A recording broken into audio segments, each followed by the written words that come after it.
first pitch yet. He had a wedding to do. All right, Shabbosai, good morning. Good morning.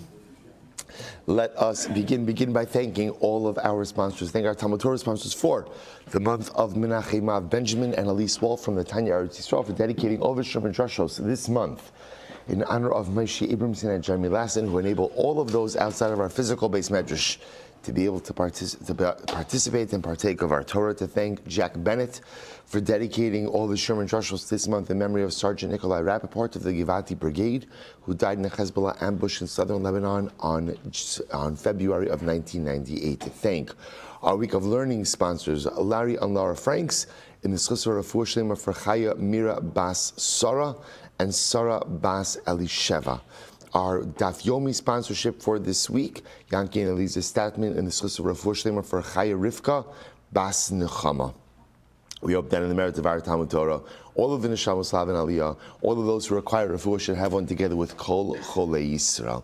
But with that, let us begin. I don't know how Rabbi Richter did it. Baruch Hashem, somehow I finished the parak yesterday, which is incredible. Certainly made life a little bit easier for this morning. Baruch Hashem. So today, we have the incredible zechus to begin the 8th parak of Meseches Gittin.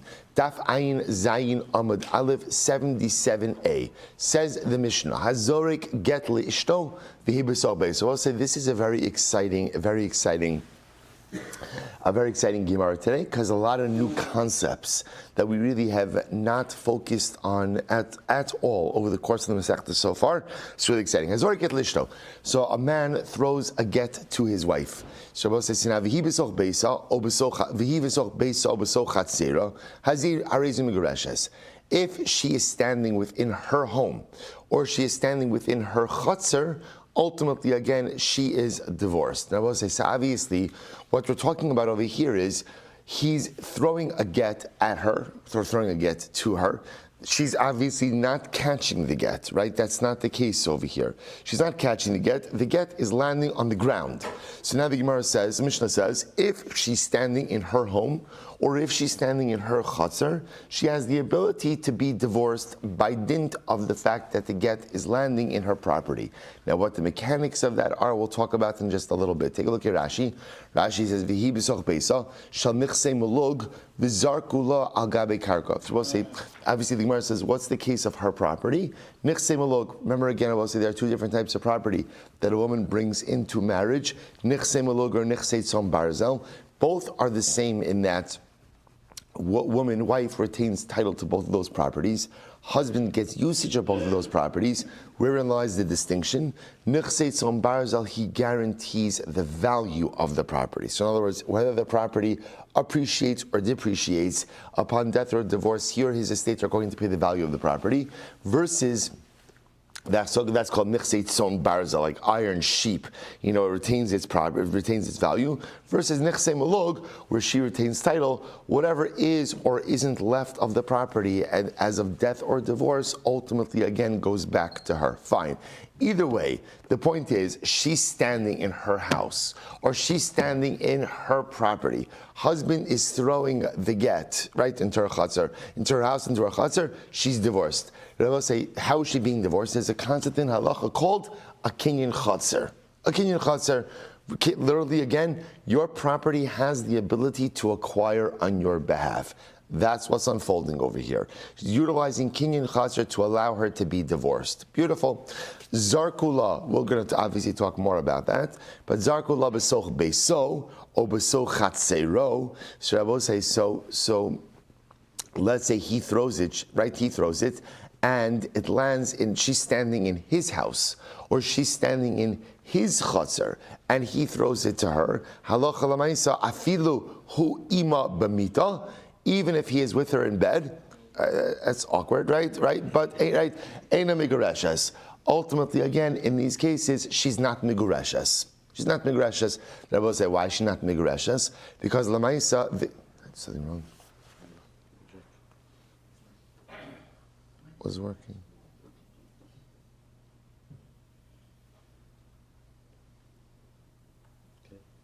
Right? She's not migreshes ultimately, again, because halacha l'maisa, Halacha l'maisa, ultimately again it's landing in his property. So the Gemara says as follows: l'soch cheka or l'soch kalsa. What happens if halacha l'maisa he throws the get? And I will say, so remember, case one is she's standing in her home, her chutzner. Okay, get lands ultimately again in her property. Halacha l'maisa she's divorced. That's case one.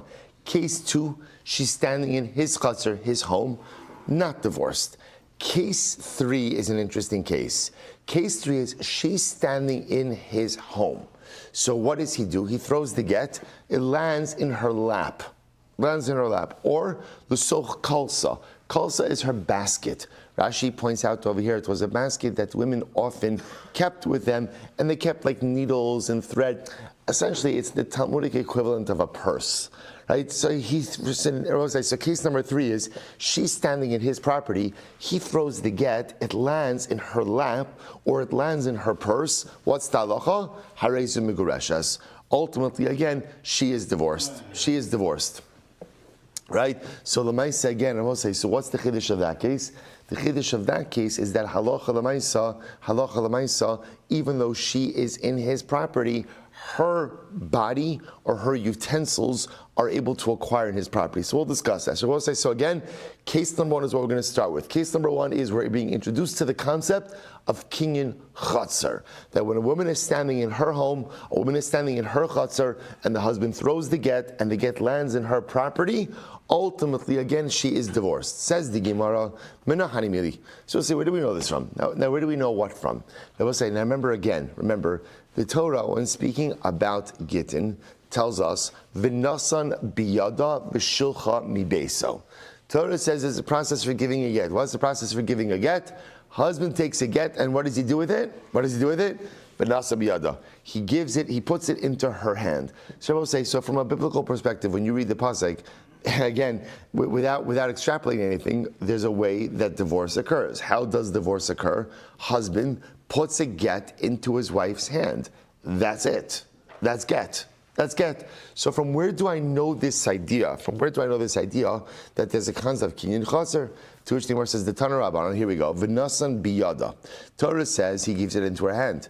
Ein li ela yada. I only know that he delivers it into her hand. Gaga, chatzera, karfifa minayin. How do I know that if he delivers the get onto her roof, into her chutzner, her courtyard? We'll say karfif is an enclosed area. Minayin. How do I know that works to affect divorce as well? Talmud lomar v'nasan mikol makom. We focus on the word v'nasan. V'nasan means he will give, right? He will give or he will place. And we learn that to teach us that even not into her hand, but rather into anything that is her property. Now take a look at Rashi. There's more to this drasha. Rashi says, Tam lo v'nasan mikol makom v'darshin ba'an pei nafshei midlo ksev ubiyada yitnenu mashmalo nesina kolduhum. So this is very interesting. See, had the Torah just wanted to limit the ability of a husband to deliver a get into the wife's hand, right? There would have been a more specific way to write it. How would you have written it? Biyada yitnena. In her hand, you will place it. The fact that it uses a more generic lashon of v'nasan biyada, tells us, we'll say that the operative phrase, here's what's interesting, the operative word is v'nasan. He has to give it to her.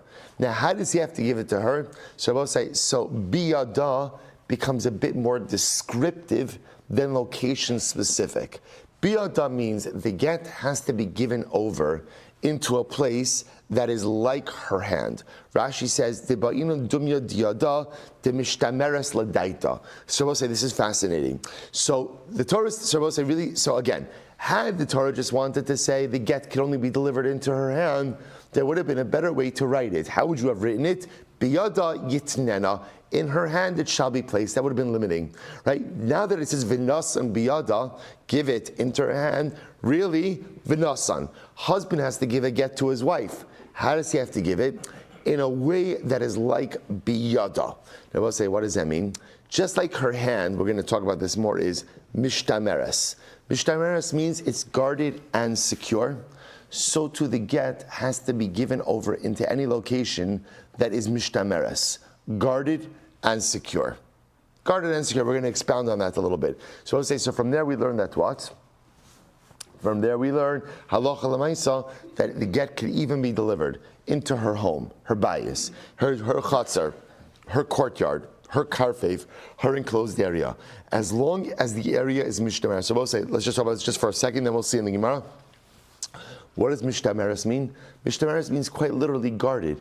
That it's the kind of place that people could put stuff in, and what? The item is not going to get taken or stolen. So it could either mean the area is enclosed, or it could also mean that the woman is standing right there, asserting her ownership over the area. So now what we've just learned is something amazing.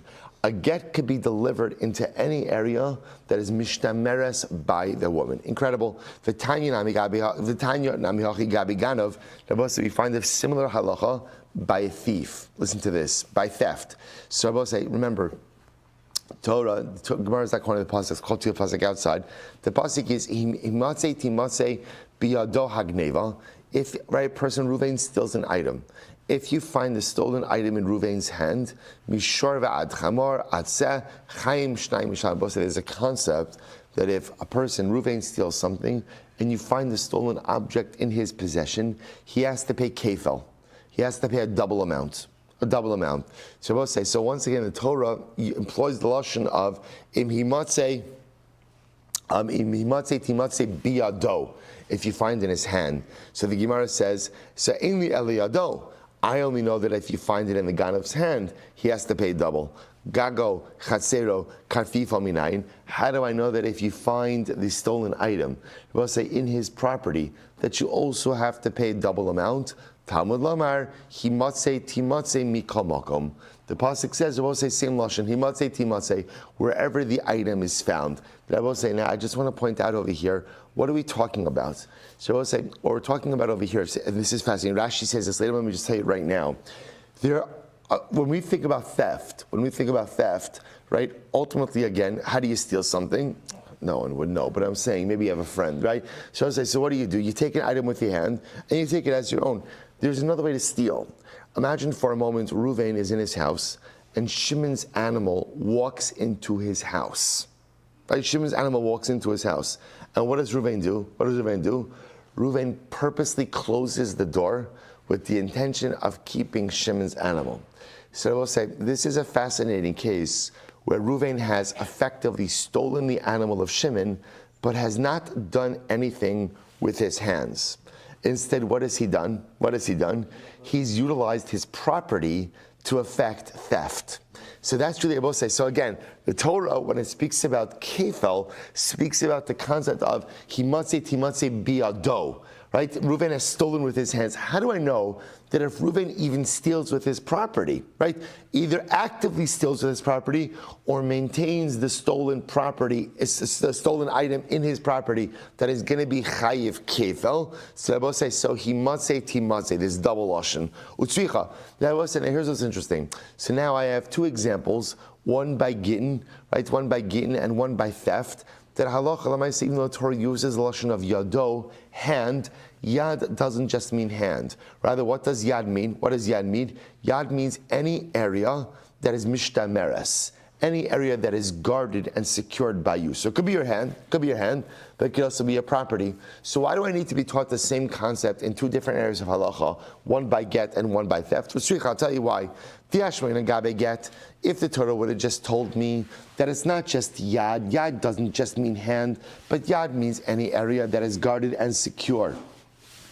That if the get falls there or if the get is placed there, she can be divorced.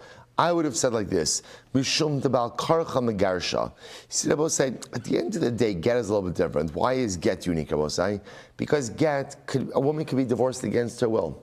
So once a woman could be divorced against her will, I could hear the logic of saying that if the husband just drops it into her property, then halacha l'maisa, she's divorced. However, Aval Ganov, the less say Bal Karcha, but ultimately, Rabbi say, remember again, there is no such concept, ultimately, again, of a ganov, right? There's no such thing as being a thief against your will.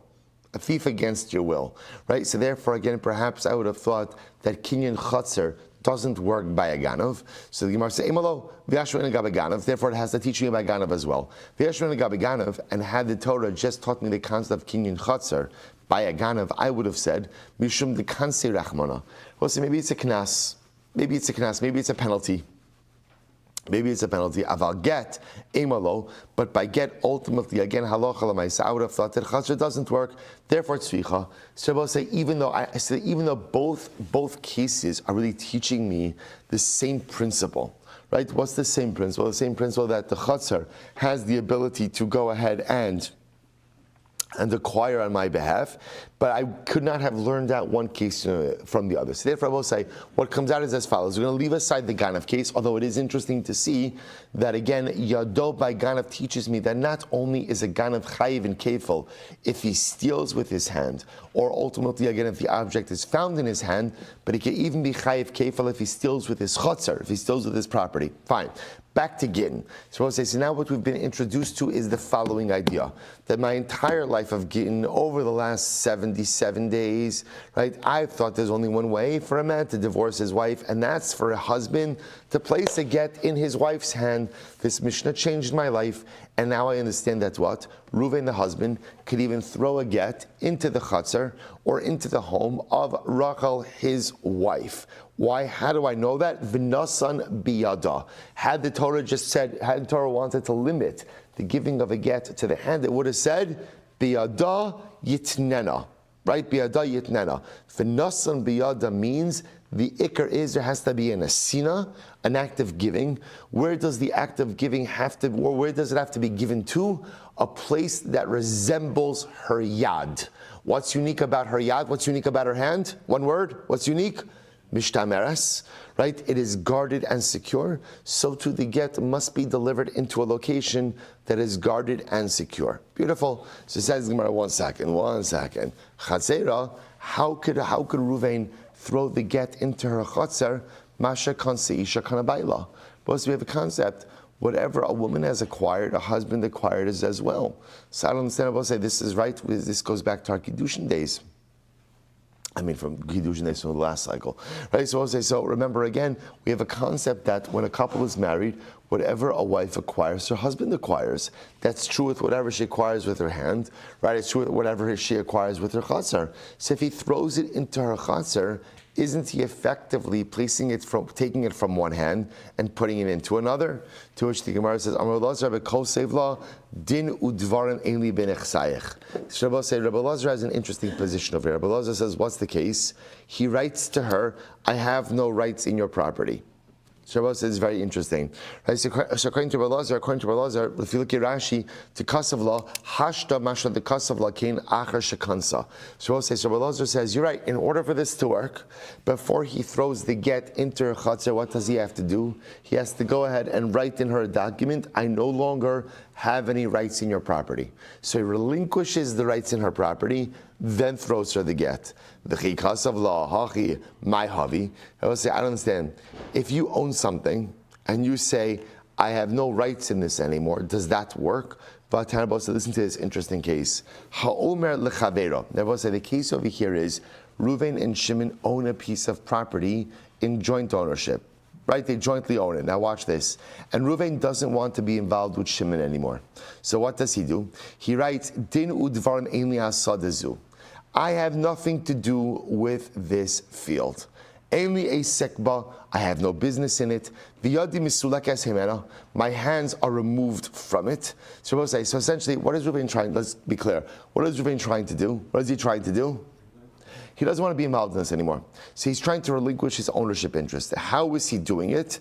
Right? I have nothing to do with this field. I have no business with it. My hands are removed from it. Lo amar klum. He has said nothing. He has said nothing. Right? Now we'll say, why has he said nothing? This is actually very interesting. Why has he said nothing?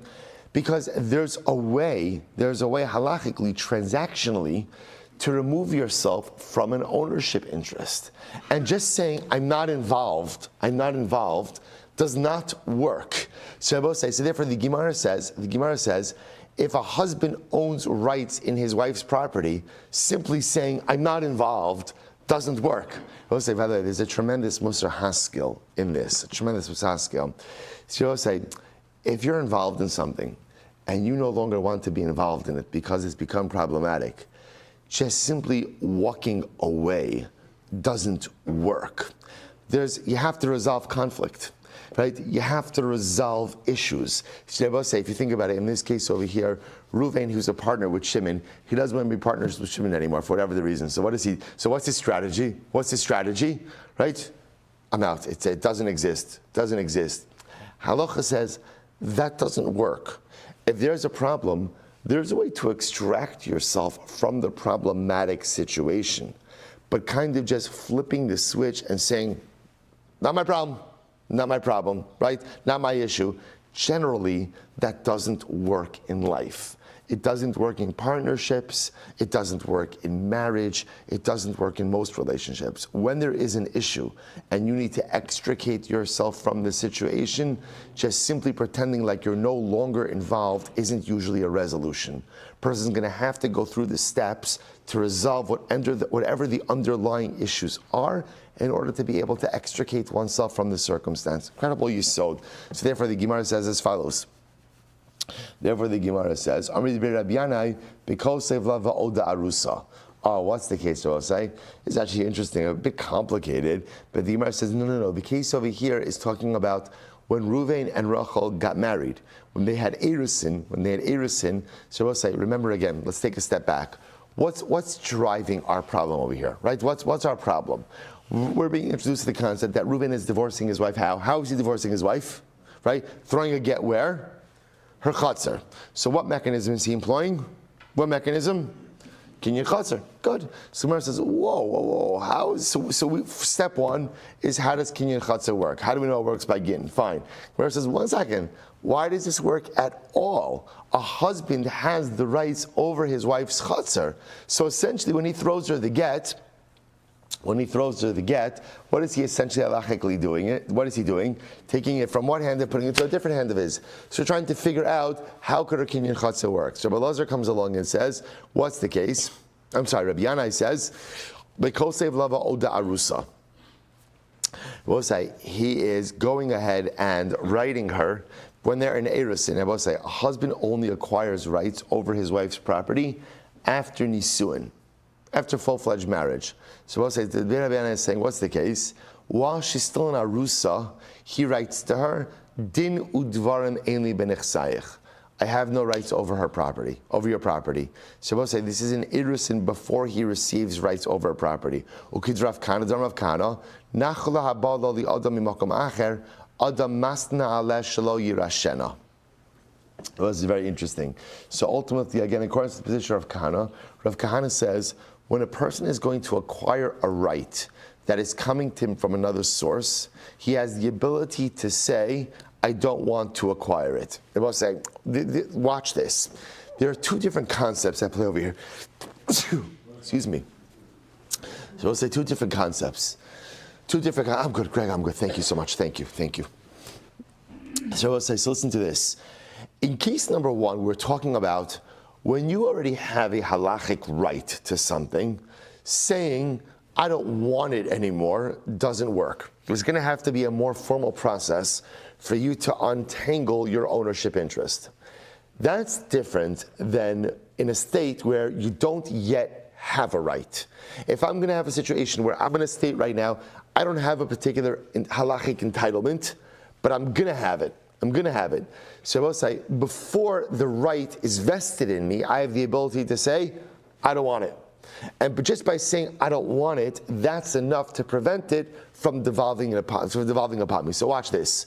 When does a husband acquire rights in his wife's property? When does he acquire rights? When? Nisuin.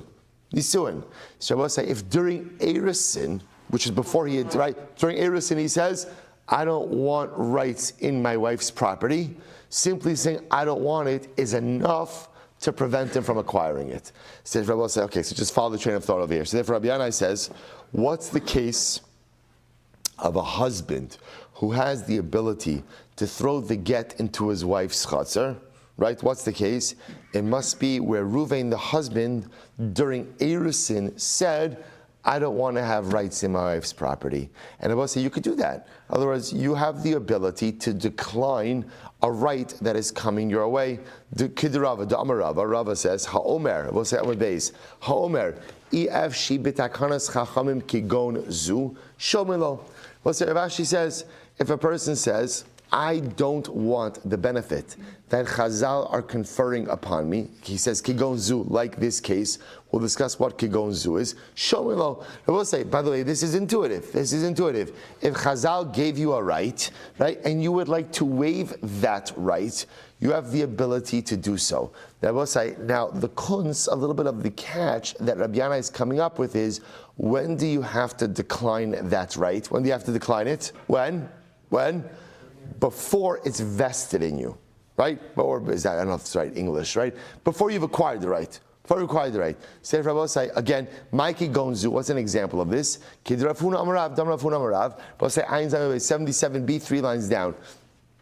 Yechola Isha Shotomer Labaila, and in his owners Ve'eniosa. So say, what's a good example of this, of declining a benefit that Chazal conferred upon you? Chazal said to a woman that ultimately, again, her husband is obligated to support her, right? Husband is obligated to support her now.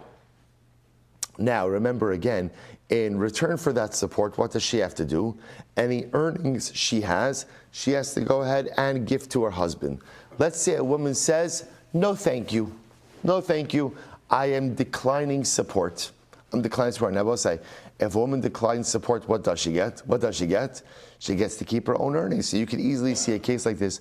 Let's say a woman has her own successful career, right? She says, thank you very much. I appreciate the offer of support, Chazal, but I'm good, right? I'm happy to keep my own earnings. She has the right to do so. What you see over here is a person could decline a right that is coming their way. Now, just to be clear, so just follow the flow of the conversation over here. Step 1, Mishnah introduces me to the concept that a husband doesn't have to hand the get directly to his wife, but rather he has the ability to throw it into her property. Okay? Step 2, we learned out where does this concept come from in the pasuk. Fine. Step 3 is a bam kasha, right? Bam question. What's the bam question?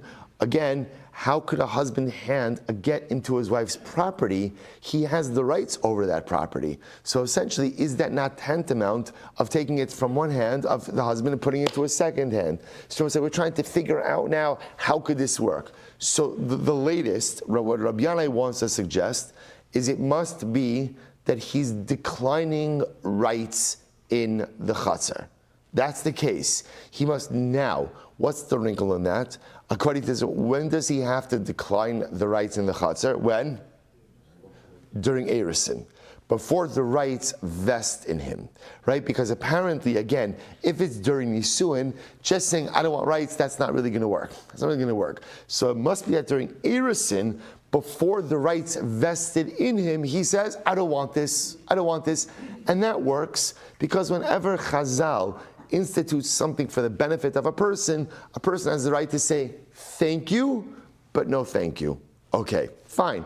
So Rava, comes along Rava. We'll say Rava changes our life. Rava says, 1 second. So Rava Amar, Atu yada milo kanye lebal. So we'll say, Rava says, by the way, if you're going to get caught up in this ownership piece, we'll say, isn't her hand acquired, a wife's hand, isn't her hand acquired by her husband as well? Now, we're going to ask on this, but remember, technically speaking, a husband has certain rights over his wife's hand. What do I mean by that? As we just said before, a husband is entitled to her earnings.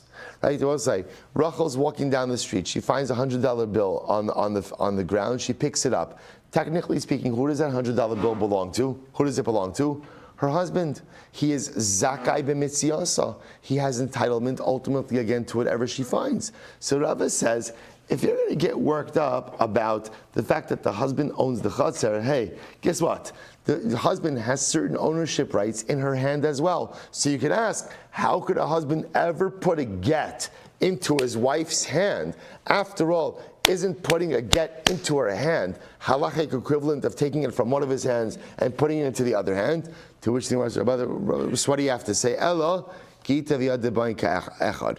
Rather, what you have to say, and this is the best, is halachic simultaneity. Jose, what you have to say is, just like in a regular get, what happens? What happens? The moment the husband puts the get into her hand, Rabbi say, what's happening in that moment? What's happening in that moment? She's divorced. And when she's divorced, what does she have full autonomy over now? Her hand. And how does that happen? How does that happen? Simultaneously. Halachic simultaneity. We'll say everything is happening in the same moment. Therefore, again, halacha l'maaseh, the Gemara says, Hachanami, Gita v'chatzera, ba'in ke'echad. Beautiful. Beautiful. Absolutely stunning. Right? So Rava says, you guys are getting worked up about all the wrong stuff. You're right. There's an issue. Husband has rights over the chutzner. Husband has rights over the yad. Absolutely true. But remember again, all of this is working through halachic simultaneity. Put the get in her hand, she acquires the get and her hand. Put the get in the chutzner, she acquires the get and the chutzner. And when does it happen? It all happens in the very same moment. Beautiful. Beautiful. Amalei Ravina Ravashi.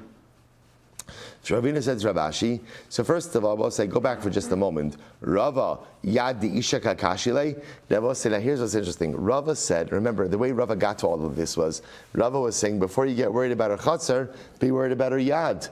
After all, again, you're getting all worked up that the husband owns her chutzner. Doesn't he also own her yad? To which the Gemara says, no. So the Gemara wants to say, Rava, you're wrong. A husband does not own his wife's hand. Let's say a husband doesn't own any part of his wife's body. He says, the yada gufa mika kanile. Let's remember again, a husband has an entitlement to a right. Right? I should say, a husband has a right to certain things. He has a right to her earnings.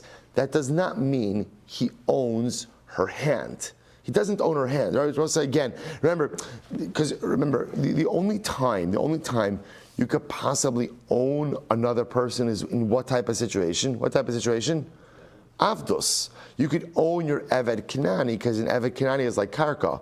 A husband cannot own his wife. So the Gemara is just clarifying this. Rava, a husband doesn't own his wife's hand. He may be entitled to her earnings. He may be entitled to what she finds, but ultimately, again, is not entitled to her hand. Amarle Rava. So the Gemara says, Amarle Rava. So Rava says, you're right. Yad ha'eved kakashili. You're right. The case that I was really referring to, I will say, is not the hand of a woman, but rather I will say the case of an Eved Knani. Listen to this. L'mandar b'shtay di atzmo yad Eved ki'ad rabo damya. We'll say, listen to this. Rava was saying, here was my kasha case. My kasha case was like this. We'll say, remember we spoke about this before. You want to emancipate your Eved Knani. Emancipate your Eved Knani. What do you need in order to emancipate your Eved Knani? What do you need? A shtar shicher. Now I will say, there's a concept that, let's say I own, right? I own an Eved Kanani. I want to emancipate him. So what do? I take the shtar shicher, I take the document of emancipation, and I put it in his hand. But why should that work? We'll say, who owns the hand of the Eved Kanani? Who owns it? Who owns it? I own it, the master. So putting a get shichrer in the hands of the Eved Kanani, is that not the equivalent of taking it from one hand and putting it into another hand? Rather, elegita v'yada ba'in ke'echad, hachanami gita v'chatzera ba'in ke'echad. So this is very interesting. Rather, again, what you have to say is, so why does it work? Why does it work? Once again, halachic simultaneity. So I will say the same way when I place the get shichrer in the hands of the Eved. So again, he acquires his yad and his get at the same time. Rava was just using this as an example, so Rabbi said Rava is just applying halachic simultaneity to the case of the chatzah. So Rabbi said this is really very exciting, very exciting. So now Rabbi said, now I have a full picture. Here's what I know. Step one. Your husband doesn't have to deliver the get directly into the hand of his wife. He could put it into her chatzah. Where do I know that from? V'nasan biyada. How does that work? After all, doesn't husband have rights over her chatzar? And therefore, isn't it the equivalent of taking it from one hand and putting it into a second hand? What's the answer? Halachic simultaneity. Rava, halachic simultaneity. Gita, here's the phrase to remember. Gita, the chatzera, ba'in ke'echad. She acquires her get and her chatzar at the same time. Halachic simultaneity. Beautiful. We'll say a story. Haush chimera, the kasav lagitl advisu, bahadi panya demali shabsa. So let's say here's the case. There was a guy, Ruvain. Ruvain was a shchimera, deathly ill. He wrote a get to his wife. And everyone say, why is he writing a get to his wife? We know why is he writing a get to his wife? Right? Yibum. Right? That's all these cases. He wants to go ahead. And halacha, I mean, it doesn't have to be the only case, but that's the case over here. You'll see why in just a moment. We'll say you could have another case. Well, let's say whatever, it doesn't matter why. Anyway, so we'll say in this case, though, it is a yibum consideration, as we're going to see. So halacha lamaisa. So Ruvain is deathly ill. Shchemira writes to get to his wife on erev Shabbos. So I'll say, what was the problem? He didn't get a chance to give it to her before Shabbos. L'machar takif le'alma. On the next day, his health really deteriorated, right? And his death was imminent. Now, we'll say, here was the problem. Now the problem is, apparently at this point in time, he was unable to give it to her, also coupled with the fact that it is Shabbos. So we'll say, so what happened? Asul kamei de Rava. They came before Rava. And Rava said, here's what you should do. Amr lahu, zilu amrulei, likanye nihile lahu duchta, tiyase begida. Tell Ruvain, the shchemira, to convey ownership over the property where the get is situated. V'tezel ihi v'seichud v'siftach v'tachsik bei. And let Rachel go over to the piece of property. Let her open the door, close the door, right? Do something to make a chazaka. I will say chazaka is a proprietary act, right? Disnan na'al geder uparatz kolshu. If a person closes a fence, makes a breach in the fence, any amount, hare zu chazaka. Ultimately, again, it's a chazaka. So I'll say, so Rava essentially said, tell Ruvain the shchiv mira to go ahead and convey ownership, ultimately, again, over the area which the get is situated. Tell Rachel to go do a proprietary act over the area, and ultimately, again, she'll be divorced. Good. So I'll say, so take a look at Tosfos in just a moment. So by the way, just I want to point out over here that Rashi understands, we're not going to get into this, but Rashi understands what's happening over here is we're employing a kinyan chatzar, essentially, although Rashi seems to use a lashon of kinyan agav, but we'll leave that on the side. For our purpose, let's keep it simple. So therefore, once Rachel acquires the property, what else does she acquire over here? What else does she acquire? Anything situated on the property. What happens to be situated on this property? What's situated on the property? Her get. Therefore, she'll acquire the chatzar, she'll acquire the get, and shalom Yisrael. Tosfos, we'll say just a very quick look at Tosfos. V'tezel v'techa v'tiftach perush ha'shlifisha get asla taltel l'mosra la af agav de betosefta perak mashil and Tanya in megarshin b'Shabbos b'shchiv meirahi kilu telo tipo kame yavam. So we'll say it's a very interesting halacha l'maisa. Rashi points out over here that even though we don't get divorced on Shabbos, nevertheless, and the get itself is muktzah, this was a case of shchiv mira. They wanted to avoid yibum, and therefore they relaxed certain rabbinic strictures in order to allow this divorce to occur. Fine. So I'll say, so essentially what's happening over here is a kinyan chatzar, right? Rachel acquires the property, and by acquiring the property, ultimately again, she becomes divorced. Amar li Rav Hillel Rava. So Rav Hillel says, Rava, I masha kanse isha kana baila. So we'll say, aren't we running into? So Rav Hillel said, 1 second. The husband has rights over the chatzar. His rights over the chatzar.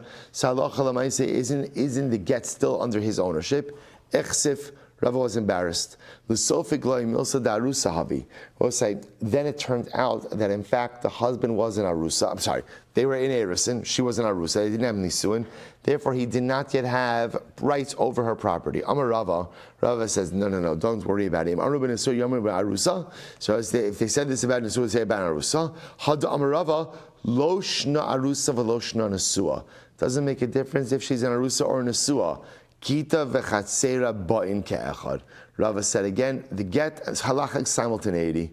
I v'ha amra Rava meikara. Rava already said this earlier. Ki amra Rava aha maisa. We'll say Rava said this position originally. He espoused this position regarding this particular case. Said Rabbi say again, this was just a story to illustrate the concept. Rabbi say, but bottom line, the halachic reasoning for the concept of kinyan chatzar, ultimately again working, I will say, is why halachic simultaneity. So when a husband throws the get into her chatzar, even though he may have usage rights over that chatzar. Halacha l'maisa, halachic simultaneity says, Gita v'chatzera ba'in ke'echad. Ultimately, again, her get, and therefore, again, her rights over the chatzar occur simultaneously. So both say, bottom line, this is the logic we accept. Ultimately, again, for kinyan chatzar by Gittin, halachic simultaneity, Gita v'chatzera ba'in ke'echad. Beautiful. V'hi b'soch beisa. So we'll say, so remember again, going back to the Mishnah. So the Mishnah said, he throws it into her house. Now it's interesting, the Mishnah said that she is standing in her house. Right, that was Lashon the Mishnah. She's standing in her house. So the Gemara says, Amru Ula, v'hu sha'omedes b'tzad beisa, u'b'tzad chatzera. So Rava says again, all of these cases only work if literally she is standing by her chatzar, she's standing by her house. Okay. Rabbi Oshia Amar Afilu Hi B'Tiveria V'Chatzera B'Tzipori Hi B'Tzipori V'Chatzera B'Tiveria Migurashas. Rabbi Oshia says no, she does not need to be standing in her house, right, or in her chatzar, right? Even if she's in one location and her house and her chatzar is in a different location, halacha l'maaseh it works. But that's not what the Mishnah said. The Mishnah literally said that she's in her house or she is in her chatzar. That was the lashon of the Mishnah. To which the Gemara says, Hachi katani. This is what it means to say. Vehi kimi shebesoch beisa, vehi kimi shebesoch chatzera. So to which the Gemara answers, no. What it means is, it's as if she's standing in her chatzar, as if she is standing next to her house. Now, I'll say, what does that mean? So Moshe says, she doesn't literally have to be standing in the house or literally standing next to the chatzar. Rather, it just has to be as if she is standing there. We'll say, what does that mean, as if? What does as if mean? Mishtameres. Both say, this goes back to my both say, what's the definition? What does mishtameres mean? What does mishtameres mean? Mishtameres literally means guarded. What does guarded mean? Guarded means it's a safe and secure location. How do you create a safe and secure location? Either fence it in, right? Literally fence it in, or literally standing there. So as long as the location is guarded and safe, Rabbi Oshia says she does not have to be standing there. Ula says she has to be standing there. Says the Gemara, what are they arguing about? One opinion says, we'll say, why does chatzar work? Because chatzar is an extension of one's hand. That we'll say that would be the position of ula, just like your hand is next to you, so you have to be next to your chatzar. Umar savar chatzar mishum shlichos es rabbi. Other opinion says no. We'll say, why does chatzar work? Chatzar is like shlichos, right? Your property is like your agent. Just like your agent doesn't have to be next to you, so you don't need to be standing right next to your property for it to work either. Tushner says, no, lo. The kuli ama chatzar mishum yada is rabbi. Not true. Everyone agrees that we'll say chatzar is an extension of yad. It's very interesting. We'll say your property works because your property is an extension of your hand. So what's the machlokes? Mar savar ki yada, ma yada bismucha, af chatzar bismucha. So Ula will say, just like your hand literally is next to you, so to your chatzar has to be next to you. Ve'idach. We'll say, Roshia will say, well, if that was true, why do we say just like your hand is attached to you, your chatzar has to be attached to you, which of course would be ridiculous. So we'll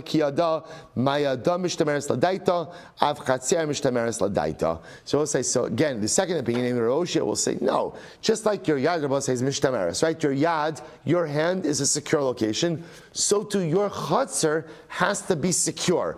But it doesn't require you to be right there in physical proximity. Ultimately, come to exclude a case of a chatzar that is not mishtamer. So both say, so this is another yisodistic machlokes. So both say it's very, very exciting. So now that I know that there's a concept of chatzar, now that I know why chatzar works, now I know about halachic simultaneity. Now I both say, now I know a fourth thing, which is, why does chatzar work? Chatzar, my property, is considered to be an extension of my yad, of my hand. Oh, this births an interesting machlokes.